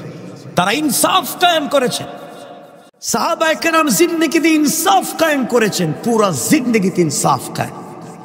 হযরত ওমর, নাম শুনেন নাই মনে? দুই একজন নাম শুনছে মনে হচ্ছে সেটা আমাদের দেশের কোন ওমর মনে, যে বাংলাদেশের টাকা বিদেশি নিয়ে বেগম পাড়ায় বাড়ি বানাইছে, এমন ওমর মনে হইতেছে। এমন ওমর না, রাসূল পাকের কলিজার টুকরা সাহাবী। চিন্তা করেন, যে লোকটা পুরো দুনিয়ার সব থেকে বড় কুখ্যাত যোদ্ধাদের একজন, হযরত ওমর, যার সামনে কেউ দাঁড়িয়ে কথা বলতো না, যারে ভয় পাইতো ডাইরেক্ট আবু জাহেল। আবু জাহেল লিডারই করতো, কিন্তু ওমরে বড় ভয় পাইতো, কারণ অত কারো কথা শুনে না, হঠাৎ আবু জাহেলেরই মাইরে দিব। এই জন্য কোনো পরামর্শে বসলে আগে ওমরের সাথে কথা বলতো, কারণ এই যে আবু জাহেল আর ওমর দুজনের নাম কিন্তু ওমর। আল্লাহু আকবার বললেন না? একজনের নাম ওমর ইবনুল খাত্তাব আর আরেকটার নাম ওমর ইবনুল হিশাম। আবু জাহেলের নাম ওমর, কিন্তু ইসলাম তার নাম দিয়েছে আবু জাহাল, মূর্খদের বাপ। তার বন্ধু ওমর ইসলাম বুঝতে পারলো, কিন্তু হে বুঝতে পারল না। এজন্য ইসলাম তার নাম দিয়েছে আবু জাহাল, মূর্খদের বাপ। কিন্তু তার উপাধি ছিল আবুল হেকাম, হিকমতের লিডার। এত বুদ্ধি ছিল তার, ইসলাম তার নাম দিয়েছে, বলেন না, আবু জাহাল, মূর্খদের বাপ। যে কথা বলতে চাইলাম, হযরত ওমর কি ইনসাফ কায়েম করতে, যার নাম শুনলে আল্লাহ রসুল বলছেন, ওমর, যদি তোমার নাম কোথাও শোনা যায়, যে শয়তানের লিডার, যেটা অরিজিনাল শয়তান, যেটা ডাইরেক্ট তোমার দেখলেই রাস্তা ছেড়ে চলে যায় না, আলহামদুলিল্লাহ আরো পরে কইয়া আল্লাহু আকবার বলেন। রাসূল পাক সাল্লাল্লাহু আলাইহি ওয়াসাল্লাম একদিন মসজিদ থেকে সালাত পড়ে বাইরে হইছেন, খুব দ্রুত হাঁটতেছেন, সামনে দেখেন শয়তান আসতেছে, একবারে টাটকা, যেটা নির্ভেজাল, একবার ফরমালিন ছাড়া, অরিজিনাল যে শয়তানটা, মেইন শয়তান, মানুষের সুরত দিয়ে আইতেছে, অরিজিনালটা। নবীজি বলে, যাক আসুক, আজকে কারে ধোঁকা দিতে যায় একটু দেখি, একটু কথাবার্তা বল। অরিজিনাল শয়তান যেটা, যে আজাজিল ছিল, সে আসতেছে। নবীজি দেখলেন সেও আসে, রসুলের দ্রুতগতিতে আসতেছে। রসুল তো নিচের দিকে তাকায় হাঁটতেছে। কিছু দূর হাঁটার পর দিকে শয়তান দেখা যায় না, অন্য রাস্তা দিয়ে শুধু দৌড়তেছে। আর দৌড়ে কেন দেখলাম আমার দিকে আসতেছে, এখন দৌড়ে কেন, আশেপাশে তো কিচ্ছু দেখা যায় না। নবীজি বললেন, শয়তান দৌড়াস কেন? পিছনে একটু তাকান, পিছনে দেখেন। নবীজি পিছন দিকে তাকায় দেখেন হযরত ওমর আসতেছে। আল্লাহু আকবার বললেন না? আমাদের একজন লিডার ছিলেন, আমাদের একজন নেতা ছিলেন হযরত ওমর, যাকে দেখলে শুধু দুনিয়ার কাফেররা ভয় পাইতো না, শয়তান তাদের লিডারও রাস্তা ছেড়ে দিত। ওমরের শুধু যে শয়তান ডরাইতো এটা না, আমাদের রসুলের স্ত্রী, আমাদের মা যারা ছিলেন আম্মা যান, এরাও ওমরে ডরাইতো। রসুলরে কোনো জিনিস বলবার আগে বলতো ইয়া রাসূলুল্লাহ, ওমর যেন না জানে, তাহলে বেজার লাগিয়ে দেব। সকল স্ত্রীর একদিন রসুলকে ধরছেন, ইয়া রাসূলুল্লাহ আমাদের খাবারটা একটু বাড়াইয়া দেন। আর আপনি যেদিন আয়েশার ঘরে থাকেন ওই দিন সাহাবীরা বেশি বেশি হাদিয়া তুফা পাঠায়, আমাদের ঘরে থাকলে কম পাঠায়, আপনি বলে দিবেন সবার ঘরে সমান দিতে। নবীজি বলেন কে হাত দিয়ে দিব কে দিব এটা কিন্তু আমি জানি না, কার ঘরে থাকলে দিবে না দেবে আমি তো জানি না, আমি কারে কি বলতাম। কয় না আপনি বলা লাগবে, আপনি বলা লাগবে আমাদেরকে সমান করে, সবার ঘরে যেন সমান করে হাদিয়া দেয়।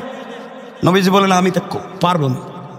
নবীজির মেয়ে হযরতে ওমরের মেয়ে হাফসাও ছিলেন, তিনি বলছেন ইয়া রাসূলুল্লাহ আমরা সবাই কিন্তু ঐক্যবদ্ধ, আমাদের কথা শুনতে হবে। হঠাৎ রসুল শুনেন দরজাকে সালাম দিতেছে।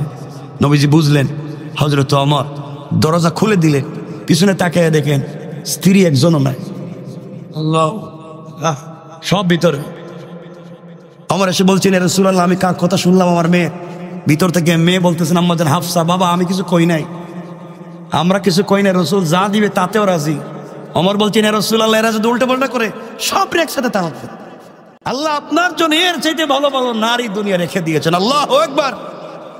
ভিতর থেকে আম্মা জানেরা বলছেন ইয়া রাসূলুল্লাহ আমাদের কিচ্ছু দরকার নাই, যা আছে তা না দিলেও চলবে, কিন্তু ওমরের কথা আপনি শুনলেন না। তো ওমর তো এমন ছিলেন, আমাদের লিডার তো এমনই ছিল। হযরত ওমর ফারুক তেমন ছিলেন।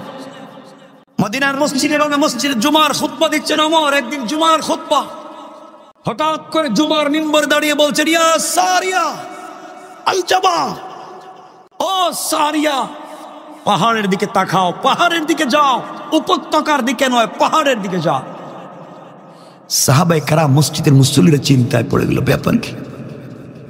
ওমর খুতবা দিতেছে, খুতবার আগে পরে কোনো অংশের সাথে সারিয়ার সম্পর্ক নাই। সারিয়া আজ থেকে কতদিন আগে পারস্যের বিরুদ্ধে যুদ্ধে চলে গেছে। সারিয়া বলে ওমর চিৎকার করে কেন? খুতবা শেষ হলো, ওমরকে জিজ্ঞাসা করা হলো ওমর সারিয়া বলে চিৎকার করেন কেন? ওমর বললেন সারিয়া তো যুদ্ধে মদিনার থেকে 800, 1000, 1200, 1400 মাইল দূরে। কত দূরে? 1200, 1400 মাইল দূরে যুদ্ধ করেন হযরতে সারিয়া। আর ওমর মদিনায়। টেলিফোন ছিল, টেলিফোনের লাইন ছিল। ওমর বলতেছেন আমি দেখলাম সারিয়া যুদ্ধের ময়দানে কোন দিকে যাবে চিন্তায় পড়ে গিয়েছে, পাহাড়ের দিকে না উপত্যকার দিকে। আমি দেখলাম কাফেরেরা সারিয়াকে তার সমস্ত বাহিনীকে ঘিরে ফেলতেছে মেরে ফেলবার জন্য। ওই জন্য আমি চিৎকার করে বলছি সারিয়া পাহাড়ের দিকে উঠো।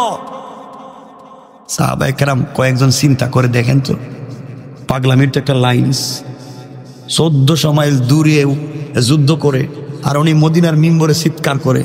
আচ্ছা 1400 মাইল দূর কি আওয়াজ যাওয়ার কথা? আপনারা তো আসতে বললেন, বলেন না যাবে, সাধারণ নিয়ম অনুযায়ী যাওয়ার কথা না।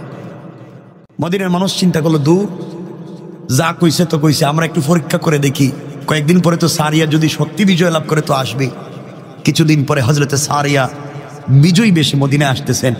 মদিনার উপকণ্ঠে সমস্ত মদিনার মানুষ অভ্যর্থনা জানাইতেছে আর ডাক দিয়ে বলতে সারিয়া এটা সত্য কথা বলো তো, অমুক তারিখের অমুক জুমাবার তোমরা কি কোনো উমরের কথা শুনছো? সারিয়া বলছেন কসম রব্বে পাকের সাথে, ওই দিন তো আমরা পরাজয় বরণ করতাম, আমরা তো একবারে পরাজয়ের মুখে চলে গিয়েছিলাম। এমন সময় হযরতে ওমরের গর্জন চিৎকার শুনে আমরা পাহাড়ের দিকে গিয়েছি এবং যুদ্ধে জয় লাভ করেছি। আল্লাহু আকবার জোরে বলেন। আমাদের লিডার কেমন ছিলেন, আল্লাহ তার আওয়াজকে কত দূর পৌঁছে দিয়েছে। কথায় কথা চলে আসে তো, হযরত ওমর এমন এক ব্যক্তি, ওমর তো এমন এক ব্যক্তি, রাতে কে কি স্বপ্নে দেখে ওমর দিনে বলতে পারে। বিশ্বাস হয় না? আসতে বললেন বিশ্বাস হয় না? কথা তো বলছিলাম বলবো, কিন্তু আমাদের সময় কমে গেছে, মোটামুটি 15 হয়ে গেছে, সময় কমে যাচ্ছে না? আমার বন্ধুগণ কথাগুলো দিল দিয়ে শুনেন। এবার কি বলতে চাই, ওমর কেমন ব্যক্তি ছিলেন ওই কথাটা বলবার জন্য আপনাদেরকে বলতে চাই, মনোযোগ দিয়ে শোনেন। হযরতে আলী রাদিয়াল্লাহু তাআলা আনহু ওমরের খেলাফত কালে একদিন গভীর রাত্রে স্বপ্নে দেখে গভীর রাত্রে স্বপ্নে দেখে হযরত আলী স্বপ্নে দেখেন রাসূল সাল্লাল্লাহু আলাইহি ওয়াসাল্লাম মসজিদে নববীতে ফজরের সালাতের ইমামতি করতেছেন। হযরত আলী সবার পিছনে মসজিদে নববীতে ফজরের সালাত পড়তে গেলেন। গিয়া দেখেন নামাজ এক রাকাত শেষ। আলী সবার পিছনে নামাজ শেষ করে বসে গেলেন। স্বপ্নে দেখেন একজন মহিলা তার গাছের তার বাগানের প্রথম খেজুর এসেছে, খেজুরগুলা নিয়ে আলীর হাতে দিয়ে বলছে, আলী এগুলা বিশ্ব নবীর হাতে উঠাইয়া দাও, তিনি যেন খান, মসজিদের মুসল্লিদের মধ্যে বন্টন করে দেন। এটা আমার বাগানের প্রথম খেজুর এসেছে, বাগানে যেন বরকত হয়ে যায়। হযরত আলী বলেন, আল্লাহর রাসূলের হাতে দিলাম, সকলকে তিনি বন্টন করে দিলেন, আমাকেও একটা খেজুর দিলেন। স্বপ্নে দেখেন আলী, স্বপ্নে দেখেন আল্লাহর রাসূল তাকে একটা খেজুর দিয়েছেন। আলী সেই খেজুর মুখে নিয়ে চাবাচ্ছেন। এমন সময় বাস্তব মদিনার মসজিদের আজান হয়ে গিয়েছে, তার ঘুম ভেঙে গিয়েছে। ঘুম ভেঙে যাওয়ার পরে দেখে রাসূল স্বপ্নে তাকে যে খেজুর দিয়েছেন সেই খেজুরের স্বাদ আর দানা এখনো মুখে লেগে আছে। আল্লাহু আকবার। হযরত আলী বলেন, তাড়াতাড়ি উঠে গেলাম, ওযু করে মসজিদে নববীতে ফজরের সালাতের জন্য পৌঁছে গেলাম। গিয়ে দেখি হযরতে ওমর মসজিদের ভিতরে ফজরের সালাতের ইমামতি করেন। আমি তার পিছনে নামাজ দাঁড়িয়ে গেলাম। নামাজ শেষ হয়ে গেল, সবার পিছনে আমি বসে আছি। এমন সময় একজন মহিলা কিছু খেজুর নিয়ে এসে বলছে, আলী এই খেজুরগুলা তুমি হাতে নাও, আমিরুল মুমিনিন আমাদের খলিফার হাতে উঠাইয়া দাও, তিনি যেন খান, সাথীদের মধ্যে বন্টন করে দেন। আমার বাগানের প্রথম খেজুর এসেছে, তিনি যেন একটু দোয়া করে দেন। হযরত আলী বলেন, খেজুরগুলো হাতে নিলাম, বাস্তব হাতে নিলাম, ওমরের হাতে উঠাইয়া দিলাম, আর বললাম, ওমর এগুলো আপনি খান, সবার মধ্যে বন্টন করে দেন, মহিলার বাগানের জন্য দোয়া করবেন। ওমর সবাইকে বন্টন করে দিলেন, আলীকেও একটা খেজুর দিলেন।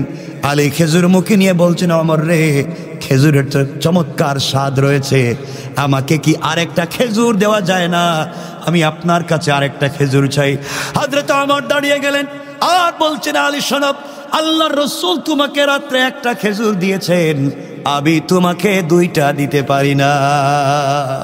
আল্লাহু আকবার বলে, ওমর আল্লাহর রাসূল তোমাকে একটা দিয়েছেন, আমি কেমনে দুইটা দিব? আলী সাজদায় পড়ে চিৎকার করে কাঁদতেছে, ওমরকে জড়ায় বলছে, ভাই আমি কি স্বপ্নে দেখলাম, শুধু স্বপ্নে দেইকা নামাজে আসছি, কার কাছে তো বলি নাই, তুমি কেমনে জানলা? আল্লাহু আকবার বললেন না? আরো জোরে বলেন না আল্লাহু আকবার। চিন্তা করেন তাদের ঈমান কেমন ছিল, আর আমাদের ঈমান তো 500 টাকা দিলেই চেঞ্জ হয়ে যায়। কথা বলেন না কেন? একবার বিগত সময়ে আমার উপরে যেভাবেই হোক মামলা করা হল, বড় মামলা, ডিজিটাল একটা মামলা। আমি বলতেছি, কারো তো মাঠে ময়দানে কথা বলি, জুলমের শিকার তো কম হয়নি, অনেকগুলা। তো আমাকে উকিলেরা পরামর্শ দিল, হুজুর 500 কোটি টাকার আপনি উল্টা মামলা দেন, মানহানির মামলা। আমি বললাম, দেখো হেরা দিতে পারছে, আমি কথা বলি ময়দানে, আমার মামলা দিছে। ডিজিটাল অ্যাক্টে তো সাইবার ক্রাইম, আর আমি মামলা দিব। ওদের কাছে তো ওদের মান সম্মানের একটা লিমিট আছে। আল্লাহ আমাকে যে সম্মান দিচ্ছেন, এটা তো 500 কোটি টাকায় পাওয়া যাবে না, এটা তো আরো বেশি। আমি তাদের মতো মামলা দিতে পারি না। আল্লাহ আছে, আজকে আল্লাহ এমন আছে, আমাদের ইজ্জতকে আকাশ চুম্বি করে দিয়েছে, আর তাদেরকে বেইজ্জতির সঙ্গে দুনিয়া থেকে বিদায় করে দিয়েছে। রব তো এটাই বুঝে। রব বলেছেন, এভাবেই তুমি চলো, দ্বীনের পথে চলো, কোরআন সুন্নাহর পথে চলো। রব যদি ইজ্জত দিতে চায়, কেউ তাকে বেইজ্জত করতে পারে। ইন্না মা'আল উসরি ইউসরা, সকল কষ্টের পরে সুখ আছে। কে বলেছেন? তো কথা লম্বা করতে চাই না, আমরের কথা বলছিলাম। আমর কঠিন জিনিস ছিলেন। আমার বন্ধুগণ, যে কথার দিকে আপনাদেরকে নিয়ে যেতে চাই, লম্বা করতে চাই না। ওমর ফারুক রাদিয়াল্লাহু তাআলা আনহু এমন আমানতদার ছিলেন, আমরা শুধু সোনালী অতীতের দিকে যাই। আজ আমাদের কাছে এমন, একবার হযরত ওমরের কাছে পৃথিবীর সব থেকে দামি পারফিউম এসেছে। অমরের স্ত্রী বলছেন, স্বামীরে কি করবেন? আমি এগুলো বন্টন করে দেব। অমর বলতে লাগলেন, বন্টন যেহেতু আমি করব। স্ত্রী বললেন, স্বামী আমার হাতে দেন, আমি এটাকে বন্টন করে দিই। আমার বলছেন, না না, আমার স্ত্রী বন্টন করতে পারবে না, আর কেউ দাঁড়াও। স্ত্রী ডাক দিয়ে বলছেন, স্বামী কেন নয়, আমি কেন বন্টন করতে পারবো না? অমর বলছেন, স্ত্রী রে, তুমি এই পারফিউম আতর বন্টন করতে গিয়া তোমার হাতে যদি সামান্য আতর লেগে যায়, আর এটা যদি তোমার বডিতে লাগাইয়া দাও, এটা তো পাবলিকের আমানত, পাবলিককে দেওয়ার জন্য এসেছে। তোমার বডিতে যদি এক জর্রা পরিমাণ লেগে যায়, আল্লাহর আদালতে তোমাকে জবাবদিহি করা লাগবে। আল্লাহু আকবার। একটা আতর বডিতে লাগলে বলতেছে আল্লাহর আদালতে জবাবদিহি করা লাগবে। আর আমাদের সুরেরা আমাদেরকে খাইয়া একবারে শূন্য করে দিয়া বিদেশে বাড়ি বানাইয়া ছাড়ছে। চিন্তা করেন একটু, কেমন ছিল আমাদের লিডার, ইসলামটা কেমন ছিল সমাজে। আমার বন্ধুগণ, কথাগুলো দিল দিয়ে শুনেন কি বলতে চাই। এই অমর কেমন ছিলেন সংক্ষেপ করে করে বলে যাই, লম্বা করতে চাই না, যে যদিও আমাদের সময় অনেক আছে। অসুবিধা হইতেছেন আপনাদের? সময় কিন্তু আছে, কিন্তু আপনাদের কষ্ট হবে কিনা চিন্তা করে বেশি বেশি। একটু হাত তুলে আমরা দেখান তো দেখি, কার কার কষ্ট হইতেছে এই পর্যন্ত। দেখছেন কষ্ট হইতেছে? হইলে একটু দাঁড়াবেন, একটু বসবেন। তাও আমি তো যত কম বলবো আমার লাভ। লাভ না? তাড়াতাড়ি চলে গেলাম, ওয়াজ অনেক দূরে, আজকে যাওয়া লাগবে অনেক দূরে, তো তাড়াতাড়ি চলে যাবি। কিন্তু আমার তো যত কম বলা যায় ততই লাভ। বেশি বললে তো আপনাদের উপকার নাকি? অসুবিধা হচ্ছে? অসুবিধা হচ্ছে, বেশি বলবো না, শুধু শোনেন আমাদের সোনালী দিনগুলা কেমন ছিল। 1 মিনিটে ঘটনা বলছি না, আমাদের সোনালী অতীত এমন ছিল। সাহাবায়ে কেরাম যুদ্ধে গেছে আরব থেকে আজমে, আফ্রিকা গিয়া শুনেন, মুসলমানরা কয়েকশো আর কাফেররা 10 থেকে 50,000। লিডারের কাছে এসে বলছেন, লিডার, যার বিরুদ্ধে যুদ্ধ করতে আইছি হেরা তো কয়েক হাজার, আমরা যে কয়েকশো, ওরা তো পিষে আমাদেরকে মেরে ফেলবে। তিনি বলছেন, আমার সাথে আসো, নদীর পাড়ে আসো। নদীর পাড়ে এসে যেই নৌকা দিয়া, যেই জাহাজ দিয়া ওই পারে গেছিলেন, সবগুলো আগুন ধরে। ওরা নাকি, আপনি জ্বালাইয়া দিতেছেন কে? জ্বালাইয়া দিলাম এই জন্য তোমরা ভয় পাচ্ছ। ওরা শত শত লাখ লাখ হাজার হাজার, আমরা কয়েকশো, ওদের বিরুদ্ধে পারবো না, এই জন্য জ্বালাইয়া দিলাম। যুদ্ধ যদি আরম্ভ হয় তোমরা এই নৌকা দিয়ে পলায়ন করতে পারো। এখন জানিয়ে দিলাম, পিছনে আমাদের সাগর আর সামনে কাফের, হয়তো জয়লাভ করব নচেত মরব, পিছনে যাওয়ার কোনো সুযোগ নাই, কারণ রব আমাদের সাথে আছেন। আল্লাহ সব জ্বালায় দিছে, পিছনে যাওয়া। আর আমাদের লিডারেরা কর্মীদেরকে গুলি বন্দুকের সামনে ফেলে দিয়া এরা সবার আগেই ভাগে। এরা নাকি লিডার। চুরিরও তো একটা লিমিট থাকা দরকার। আমার বন্ধুগণ, হযরত ওমর ফারুক রাদিয়াল্লাহু তাআলা আনহু কথা বলছিলাম, কেমন ছিলেন হযরত ওমর। এক পর্যায়ে একদিন, আপনারা জানেন হযরত ওমর মাঝে মাঝে মানুষের খবর নিতেন না? নিতেন না? বলেন না, খবর নিতেন। একদিন বাইরে হইছেন গভীর রাত্রে, পাবলিকের খবর নিতে। শুনছেন আপনারা? আমি মিলাবার জন্য শুধু বলছি। আমার গভীর রজনীতে বের হলেন, কিছু দূর যাওয়ার পরে শুনেন 2টা মহিলার কণ্ঠ তার কান পর্যন্ত সেট করলো, বেদ করলো। মা বলতেছে, মেরে দুধের মধ্যে একটু বেশি করে পানি মিশা, বাজারে বিক্রি করা লাগবে। মেয়ে বলতেছে, আম্মা যান, এই রাষ্ট্রের খলিফা ওমর জানতে পারলে মাথা জাগায় রাখবে না। মহিলা বলতেছে, ওমর দেখতেছেনি, এই গভীর রাত্রে ওমর কোথায় আছে সে তো দেখতে পায় না, তো এই দুধের মধ্যে পানি মিশা। মেয়ে বলতেছে, আম্মা জান, আমি দুধের মধ্যে কেমনে পানি মিশাতে পারি? ওমর না দেখলেও তো ওমরের সৃষ্টিকর্তা আল্লাহ দেখতে পায়। এই বিশ্বাসটুকু ঢুকাতে চায়, রব দেখতে পায়। এই যুগে তো দুধে পানি মিশাইতো, আর আমাদের যুগে পানিতে দুধ মিশায়। কথা বলেন না? পানিতে দুধ মিশাই বিক্রি করে দেয়, এটা কোল্ড হয়েছে কি? আমার বন্ধুগণ, আমার তার খাদেম আসলামকে বলছেন, আসলাম রে, এই বাড়িটা মার্ক কর, সকালে আসা লাগবে। আসলাম বাড়িটাকে মার্ক করে রাখলেন। ফজরের সালাতের পরে হযরত ওমর তার সন্তানকে বলছে, সন্তান আয় এখানে এক জায়গায় যাই। আব্বা কই যাইবেন? কই তোরে বিয়া করামু। আল্লাহু আকবার বললেন না? আরে ওর তো জানেন বাংলাদেশের লিডারের কথা কই না, পুরা পৃথিবীর অর্ধেকের লিডার। আল্লাহু আকবার বলেন। পুরা পৃথিবীর অর্ধেক, যার রাজ্যে সূর্য ডুবে না, এই ওমরের কথা বলতেছি। সকালবেলা ছেলেরে কয় আয় তোর বিয়ে করাম। আব্বা আমার আবার কইলি কয় আস না।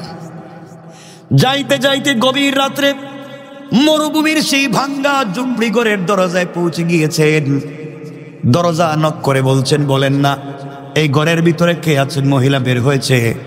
জিজ্ঞেস করলেন, গতকালকে আপনারা দুধ আর পানি নিয়ে যে কথা বলছেন সব আমি শুনছি, আমি ওমর। মহিলা বলছে, হুজুর ভুল হয়ে গেছে, শুধু মাথাটা জায়গায় রাখে। ভুল হয়ে গেছে, ভুল করে ফেলেছি, মাথাটা ঠিক রাখেন, আর কিছু দরকার নাই। আমার বলছেন মাথা ঠিক থাকবে কিনা পরে দেখবো। বলো তোমার মেয়েটা কোথায়? হুজুর মেয়েটারও মাইরেন না, আমারে মাইরে ফেলা। মেয়ে ভুল করে নাই, মেয়ে তো আমারে বুঝাইছিল, ভালো কথা আমি শুনি নাই। আমার বলছেন মেয়েটাকে নিয়ে আসো। মেয়েটা বের হয়ে বলল, খলিফাতুল মুসলিমিন দুষ্টা, কারণ আমাদেরকে ক্ষমা করে দিন, ভুল হয়েছে। আমার তার মাকে বলছেন, মা শুনেন আপনার মেয়েকে কি বিয়ে দিছেন? কয় না, এখনো বিয়ে দিতে পারিনি, গরিব মানুষ, ঝুপড়িঘর, আমরা মরুভূমিতে দুধ বিক্রি করে থাকি, আমার মেয়েকে কে বিয়ে করবে? আমার বললেন, আমার ছেলে আব্দুর রহমানকে নিয়ে এসেছি, আপনার মেয়েটাকে আমার ছেলের জন্য নিতে চাই। আল্লাহু আকবার বলেন। আমার ছেলের জন্য আপনার মেয়েকে বলেন কি? আপনি খলিফা, অর্ধ দুনিয়ার খলিফা, আর আমি দুধ বিক্রি করে দুধে পানি মিশি, এমন একটা মেয়েকে আপনি নেবেন? আমার বলছেন, দেখো তোমার মেয়ের যে আমানতদারি কালকে রাত্রে আমি চিন্তা করে পাই নাই, সে তো তুমি দুধে পানি মিশাবার কথা বলছো, মেয়ে তো মিশাই নাই। আমার ভয় দেখিয়েছে, শেষ পর্যন্ত আল্লাহর ভয় দেখিয়েছে। যেই মেয়ের ভিতরে অন্ধকার রাত্রে আল্লাহর ভয় থাকে, তার চাইতে ভদ্র ভালো মেয়ে আর হতে পারে না। এই মেয়েটাই আমার দরকার। এই মেয়ের বংশ থেকেই জন্ম নিয়েছিলেন এই পৃথিবীর বড় একজন খলিফা ওমর ইবনে আব্দুল আজিজ। আল্লাহু আকবার বলেন। আলোচনার শুরুতেই বলছিলাম, পরিবার যদি সুন্দর হয়, ঘর যদি সুন্দর হয়, এমন সন্তান জন্ম নিতে পারে। আজকাল আমাদের পরিবারগুলো সুন্দর না, এই জন্য আমার সন্তানগুলাও জন্ম নিচ্ছে না। এই জন্য এমন দরকার আছে না নাই? আছে না নাই? একজন খলিফা বুঝতেছেন না আপনারা? অর্ধ জাহানের খলিফা, সুপার পাওয়ার। এই হযরত ওমরের কথা বললাম, তারা সম্পত্তি জমাও করতেন না, গণনাও করতেন না। শুনেন, ওমর ফারুক রাদিয়াল্লাহু তাআলা আনহু আরেকদিন রজনীতে বের হয়েছেন, তার সঙ্গে তার খাদেম আসলাম। গভীর রজনীতে পৌঁছে গেলেন এক ঝুপড়ি ঘরে। দূর থেকে শুনতে পান ছোট্ট ছোট্ট বাচ্চারা চিৎকার করে কাঁদতেছে আর বলছে, আম্মা জান আপনি কি আমাদেরকে না খাওয়াইয়া মেরে ফেলবেন? আস্তে আস্তে করে ওমর পৌঁছে গেলেন। গিয়ে দেখেন একজন মহিলা চুলার মধ্যে কি যেন রান্না করে, বাচ্চাগুলা কান্দে। জিজ্ঞেস করলেন, কে মা তুমি? চুলার মধ্যে কি জাল দাও? আমার কোলে দেখে চুলার মধ্যে কিছুই নাই, শুধু একটু পাতিলের মধ্যে পানি গরম করে। কেন তুমি এগুলা করো? মহিলা ডাক দিয়ে বলছে, যুবক, কে তোমাকে চিনতে পারলাম না। আমি কেন গরম করি এই ফয়সালা আল্লাহ করবেন কিয়ামতের দিনে আমার আর ওমরের মাঝখানে। আল্লাহু আকবার বলুন। ওমর চিন্তা করে আমার সামনে দাঁড়ায় রইছে, আমার ফয়সালা করবো আল্লাহ। ওমর তো ভয় পেয়ে গেছেন, কই কি আমি কি করলাম? কি হয়েছে মা? এই রাজ্যে আমি থাকি, ওমরের রাজ্যের খলিফা, আল্লাহর রাসূল তাকে আমানত দিয়েছেন নাগরিকের খবর নেওয়ার জন্যে। ওমর গ্রামেও আসল না, এই রাস্তাগুলা ধুলিবালিতে মরে যায়, একদিন খবর নিল না। আমার বাচ্চাগুলা প্রতিদিন না খেয়ে কান্না করে করে রাত্রে ঘুমাইয়া যায়, আর আমি এইভাবে পানি গরম করতে থাকি। খাবার হচ্ছে দেখে যেন সন্তানগুলা ঘুমাইয়া যায়, এইভাবে ধোঁকা দিয়ে দিয়ে সন্তানগুলার রাত কাটাইয়া দেই। আমি তাদেরকে কোনো খাবার দিতে পারলাম না। ওমর এই রাজ্যের খলিফা আজ পর্যন্ত খবর নিল না। এই জন্য আল্লাহর কাছে বিচার দিয়ে রাখলাম, ওই ওমর আর আমার মধ্যখানে কিয়ামতের দিন ফয়সালা হবে। আমার নিজেকে সামনে রাখতে পারলেন না, হাউমাউ করে কাঁদতে লাগলেন। কিছু দূর এসে বালির মধ্যে সিজদায় পড়ে কান্না করে ডাক দিয়ে বলেছে, আল্লাহ, এই মহিলা কি আমি আবার ব্যাক করা পর্যন্ত হায়াত দেও, আমি যেন যেতে পারি। বাইতুল মালে আসলেন, রাষ্ট্রীয় কোষাগারের দরওয়াজা খুললেন। আসলামকে বলছেন, আসলাম রে, এখান থেকে আটার বস্তাগুলো আমার কাঁধে উঠাইয়া দে। আমার অর্ধ জাহানের খলিফা আসলাম বস্তাগুলা, আটা বস্তাগুলা আমার কাঁধে উঠাইয়া দে, জবের বস্তাগুলা আমার কাঁধে উঠাইয়া দে, কিছু সবজি দে, কিছু জিনিস দে। আসলাম বলছে, খলিফাতুল মুসলিমিন, আমিরুল মুমিনিন, আমি তো খেদমতের জন্য আপনার দরবারে হাজির, আপনার কাঁধে কেন উঠাবে? এগুলা তো আমার কাঁধে দেওয়ার কথা। হযরতে ওমর আসলামের কপালে চুম্বন করে বলছেন, আসলাম রে, কিয়ামতের দিনে গুনাহের বোঝা কি তুই আমার গুনাহের বোঝা কাঁধে নিবি নাকি? আমার গুনাহের বোঝা কি তুই কাঁধে নিবি? আসলাম, যে দৃশ্য চোখে দেখে এসেছি, নির্ঘাত ওমর কিন্তু আল্লাহর আদালতে জাহান্নাম থেকে বাঁচতে পারবে না রে আসলাম। আমার কোনো রাজ্যের দরকার নাই, ক্ষমতার দরকার নাই, আমি পাবলিকের নাগরিকের জবাবদিহি নিয়ে কবরে যেতে চাই না। আসলাম, আমার কাঁধে উঠাইয়া দে, আর না হয় বল কিয়ামতের দিনে জবাবদিহি তুই করবে। আসলাম ওমরের কাঁধে বস্তাগুলো উঠাইয়া দিয়েছে। ওমর হাঁটতে পারে না, এতগুলো ভার নিয়েছে। আসলাম পিছনে পিছনে যায় আর বলে, আল্লাহ, একটা বার তাকাইয়া দেখো, তোমার ওমর অর্ধ জাহানের খলিফা বিছানা ছেড়ে দিয়া, সব কি চেয়ার ছেড়ে দিয়া কোথায় যেন বস্তা নিয়ে যায়। যাইতে যাইতে মহিলার বাড়ির কাছে পৌঁছে গেলেন। গিয়ে বলছেন, মহিলা এই ঝুপড়ি ঘরের কাছে পৌঁছে গেলেন, গিয়ে বললেন, মারে তুমি বসো, আমি রান্না করি।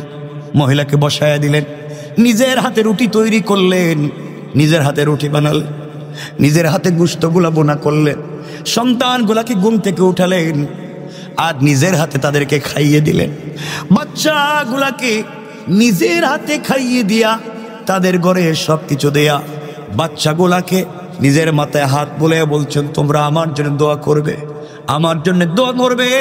মহিলা চিৎকার করে কাঁদতেছে আর বলতেছে, যুবকরে তোমাকে চিনলাম না, ওমরকে যদি খলিফা না বানাইয়া আল্লাহ তোমাকে খলিফা বানাইতো, আল্লাহ যদি তোমাকে খলিফা বানাইতো, এর চাইতে বড় চাওয়া পাওয়ার পৃথিবীতে আর ছিল না। আমার চিৎকার করে বলছেন, মা এই কাগজটা হাতে নেন, আগামীকালকে আপনি ওমরের দরবারে যাবেন, ওখানে আমি থাকবো, আপনার সব বিষয়গুলো আমি দেখব। এই বলে মহিলার কাছ থেকে বিদায় নিয়া বাচ্চারা হাত উঠে দোয়া করে আর বলছে, আল্লাহ, বাপ নাই, যেই যুবকটা আমাদেরকে আজকে নিজের হাতে খাইয়ে দিয়া 2-3 মাসের খাবার দিয়া গেল, আল্লাহ এই যুবকটাকে আল্লাহ রসুলের সঙ্গে জান্নাত দিবা। পরের দিন সকালবেলা মহিলা তার 2-3টা বাচ্চাকে নিয়ে অমরের দরবারে চলে গিয়েছে। অমরের দরবারে গিয়ে দেখে যেই লোকটা অমরের চেয়ারে বসা, সেই লোকটা গতকালকে কান্দে করে বস্তা নিয়ে গেছে। পাবলিকের জিজ্ঞাসা করে, বলো রে এই লোকটাকে? মহিলাকে সবাই বলছেন, এর নামই তো আমাদের খলিফা। মহিলা চিৎকার করে কান্দে আর বলো, তোমরা আমারে বাঁচাও, কালকে এই যুবকের সঙ্গে যে খারাপ ব্যবহার করেছি, আর বলে দিয়েছি ওমরের সঙ্গে যে খারাপ কথা বলেছি, ওমরকে আল্লাহর আদালতে দাঁড় করাতে চাইলাম। সত্যি যুবকটা তো ওমর ছিল। ওমর আস্তে করে মহিলাকে কাছে নিলেন, নিজের চেয়ার ছেড়ে দিলেন, বসায়া দিলেন চেয়ারে, হাতের মধ্যে চাবুক দিলেন। চাবুক দিয়া বলছেন, মা ঠিক মতো তোমার খবর নিতে পারি নাই। ওমর, কেন আগে তোমার খবর নিতে পারলাম না? চাবুক তোমার সামনে রেখে দিলাম, যতক্ষণ মন চায় পিঠটা আমি খুলে দিলাম, পিটাইয়া রক্তাক্ত করে তুমি প্রতিশোধ নিবা। এরপর আমি ওমরকে কিয়ামতের দিনে আল্লাহর আদালতে আসামি বানাইও না। মা, চাবুক দিয়া যতক্ষণ মঞ্চে আপনি আমাকে আঘাত করেন, নির্যাতন করেন, অমর কেন আপনার খবর ঠিক মতো নিতে পারলো না? কিন্তু আল্লাহর আদালতে আমাকে বিপদে ফেলাইয়া দিয়েন না। মহিলা কান্দে আর বলে, অমর আমাকে ক্ষমা করে দিও। আমার বন্ধুগণ, লম্বা কত সংক্ষেপ করে বোঝাতে চাই, অমর কেমন মানুষ ছিলেন, আমাদের সোনালী অতীতগুলা কেমন ছিল, লিডারেরা কেমন আমানতদার ছিলেন, কেমন ভদ্র ছিলেন। সুতরাং এই বাংলাদেশ সহ গোটা দুনিয়াকে, বিশেষ করে বাংলাদেশকে সমৃদ্ধশালী সোনার বাংলাদেশ যদি বানাতে হয়, এমন ইনসাফওয়ালা আমানতওয়ালা রাষ্ট্র যদি তৈরি করতে হয়, একমাত্র উমরের মতো একজন খলিফার দরকার, রাষ্ট্রনায়কের দরকার। আমরা জুলুমের জায়গায় আরো জুলুম চাই না, আরেকজন আসবে আবার জুলুম করবে। আমরা সকল জুলুমের অবসান করে দিয়া এই জমিনে আল্লাহর দ্বীন কায়েম হয়ে যাক, চাই কোন ঠিক কিনা? আল্লাহ আমাদের কবুল করুক। সকলে পড়ে না, আমার জন্য দোয়া করবেন আর লম্বা